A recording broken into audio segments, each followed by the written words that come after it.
Matt Lenihan Boxing Social in association with Empire Fight Store, our Kings, Ben Shalom. Have you seen it? I'll start that again, yeah? All right. Matt Lenihan Boxing Social in association with Empire Fight Store and our Kings. We're here, Ben Shalom. Ben, seen Mr. Hearn today, gripped him up a little bit and told him, I thought it was on site. No, I just gave him a cuddle because he gets very uncomfortable. But he's a teddy bear, Eddie. He's a teddy bear. Once you realise he's a soft man, and that was all it was. And it's good to see him, and I think he's nervous. What were you saying to each other on stage? Because I saw you having like a little bit of a jokey dance, and he was almost looking up to say, taking a little bit of a breath. Do you feel like you're under his skin a little? I think he hates standing next to me. I think he hates it. He likes to be the young promoter, so this is like his worst nightmare. But no, it's good fun, and it's such a big event. It's unbelievable, and I'm delighted to be so close now to the event.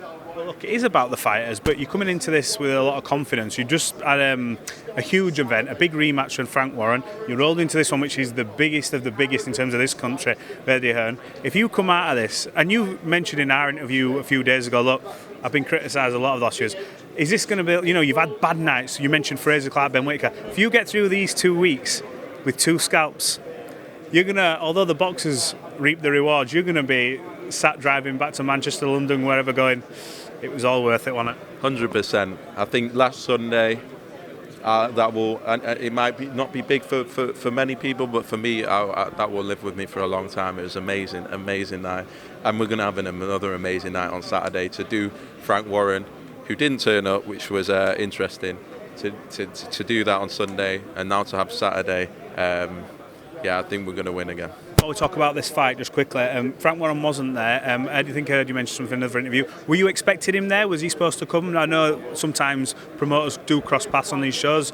Was there a reason, as you been told? Well, no, I don't know. If I was promoting a fighter, I would be there, but I understand, there was a lot of talk in the build-up, so I did expect at least to be at the fight. But look, as long as they look after him now, they've signed him. Liam's an amazing guy. And hopefully they give him the work that he deserves. Chris Eubank Jr, just going back to this fight on stage, goes, this is going to be like the bull and the matador. Is that how you see this fight? A lot of people are saying Conor will be quick for the first 4 rounds, he'll give it his all and try and get Chris out of there, whilst Chris plays the matador, breaks him down, and then the consensus is that down the back stretch. Is that how you're seeing this, and have you spoke to Chris about this? I think so, but at the same time, Chris won't box on the back foot. He's got too big a ego with Conor Benn to let him dictate what happens in those first 3 rounds, so it's going to be absolutely electric. I think Chris is going to have the same strategy. He wants to come in the middle of the ring, he's going to come in the middle of the ring, and we could see an absolute classic. In terms of the pressure this week, people are talking about the weight and the pressure's on Eubank, he's the bigger man, but is the pressure more so on Eubank in your humble opinion, if you were to be honest, or do you see it as equal? Pressure is definitely more on Eubank, but who's feeling more pressure? Definitely Conor Benn. Yeah, Chris has all the pressure in the world on him on paper. He has to win this fight at the stage of the career he's at. We want to get the Canelo fight. He has to win this fight. However, he can deal with pressure. He's been there so many times. He's been a pay-per-view star for some time. He's been into the Manchester arena with 20,000 scousers wanting to kill him. He knows what pressure's like, and he can perform under pressure. So I think Conor's the one that won't be used to the scale of this event. You mentioned there Canelo. I think that's really important. Obviously, there was talks of that fight happening before, but then obviously this has presented itself. It's the natural move.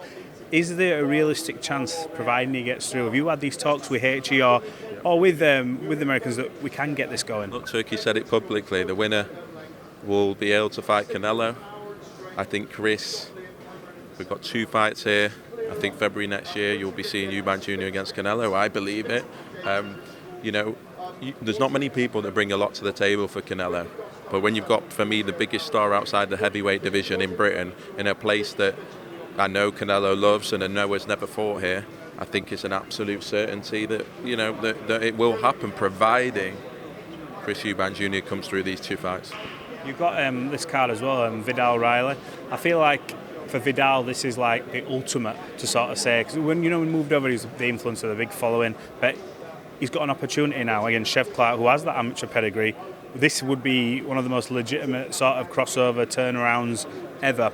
how much confidence do you have in Vidal that he can go and do a job on Chef Clark on Saturday? Total confidence. He is a very, very talented fighter that people don't realise. And you think back to the GB days, he was the number one guy. He was the guy that everyone looked up to. He is the number one talent. He's still a very young fighter, but one that's going to put on such a statement on Saturday. It's going to stand up people and notice. I want him to be headlining shows later on in the year. He can be that good. We know he has the following. Now he's got to back it up. It's a tough fight. Chef Clark, a lot of experience. GB, Olympics, been up there now in the professional game a bit quicker than Vidal. He's had to. Vidal's coming through now, and I think this is a coming out party. I just want to quickly ask you, just last one for the Ben Whittaker. Obviously, I know Fight Night was a bit dramatic, and we spoke about it after, but we spoke to him in the aftermath. Is he having a bit of time off? Because a lot went into it, not physically, but mentally as well. He's on cloud nine, as you can imagine, but he's also more determined and more focused than ever. He's seen what happens. He's seen what he can do. He knows what he can do, but he's now in a good place mentally, and trust me, this guy is he's taking over boxing. He's taking over boxing. I spoke to Callum Simpson after the fight, good friend Callum, and I said, we were talking about, well, what's next for him, and Callum walked past him speaking to Cobble, and he goes, Callum Simpson, and Callum goes, boxer won't put him anywhere near me. Now, I know it's a business. You've got Callum building up, he's in a European path. You've also got the other path for Ben Whittaker.